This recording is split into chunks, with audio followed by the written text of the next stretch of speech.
నేను ప్రౌడ్ హిందూ అని చెప్పుకోవడం అనేది కూడా ఒకలాంటి ఏమంటారంటే టెర్రరిస్టులు అనేది ఎలా ఉందో ప్రౌడ్ హిందూ అని చెప్పుకుంటే కూడా అలా అయిపోయింది.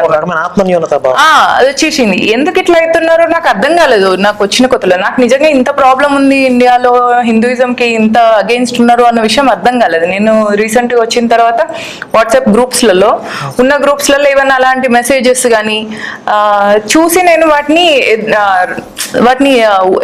ఎదుర్కొనేదాన్ని అనమాట. ఎవరు ఫార్వర్డ్ చేసినా కూడా ఆడవాళ్ళు మగవాళ్ళని చూసేదాన్ని కాదు, చూడకుండా వాళ్ళని స్పందించడమే కాదు, నేను ఎదురు తిరిగేదాన్ని, రివోల్ట్ అయ్యేదాన్ని. ఇది కల్చర్ కాదు, ఏంటిది అసలు, what you're trying to do అన్నట్టుగా నేను క్వశ్చన్ వేసేదాన్ని. వేస్తే నాకు తిరిగి నన్ను అనేవాళ్ళు ఎంతమంది అయిపోయారంటే, మళ్ళీ అనేవాళ్ళంతా యూనిటీగా వేరే మతం వాళ్ళు ఉన్నారు, మన వాళ్ళు తాముగానే ఉంటారు, కనీసం తిరిగి అన్నారు. ఇక్కడ ఒకరు ఇద్దరు స్పందిస్తారు. నాకు అలా స్పందించే వాళ్ళ నుంచి వెళ్ళి మీరు బాగా